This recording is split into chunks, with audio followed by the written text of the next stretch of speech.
पुणे शहरात असणाऱ्या कसबा पेठेत सलाउद्दीन दर्गाच्या अनधिकृत बांधकामावर कारवाई होणार असल्याची अफवा पुणे शहरात मोठ्या प्रमाणात पसरली। त्यामुळे या परिसरात काही काळ तणाव निर्माण झाला होता। घटनेचे गांभीर्य पाहता या परिसरात मोठ्या प्रमाणात पोलीस बंदोबस्त तैनात करण्यात आला आहे।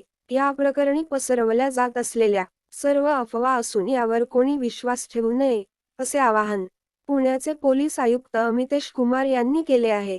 तसेच अफवा पसरवणाऱ्या व्यक्तींचा शोध घेतला जात असल्याचे देखील पोलीस आयुक्त अमितेश कुमार यांनी सांगितले।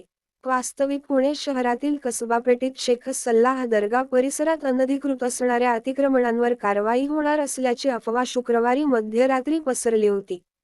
त्यामुळे या परिसरात मोठ्या संख्येने मुस्लिम समाज बांधव जमा झाले होते। त्यामुळे काही काळ परिसरात तणाव निर्माण झाला होता। मात्र पोलीस बंदोबस्त वाढवण्यात आला। त्यानंतर परिसरात शांतता पसरली। यासंबंधी पोलीस आयुक्त अमितेश कुमार यांनी मुस्लिम समाजाच्या शिष्टमंडळासोबत बैठक घेतली। या सर्व घटनेवर अमितेश कुमार यांनी मुस्लिम समाजाच्या शिष्टमंडळाची चर्चा केली। तसेच ही अफवा कोणी पसरवली याचा देखील शोध सुरू आहे। पोलीस आयुक्तांच्या वतीने नागरिकांना शांततेचे आवाहन करण्यात आले असून अफवांवर कोणीही विश्वास ठेवू नये असे देखील पोलीस आयुक्तांनी म्हटले आहे। तर हिंदू काय हे देखील दाखवून देऊ? मनसेचा इशारा मध्यरात्री अचानक दर्गा पाडणार असल्याची अफवा पसरल्याने पुणे शहरात मोठा तणाव निर्माण झाला होता। त्यामुळे हजारोंचा जमाव रस्त्यावर उतरला होता।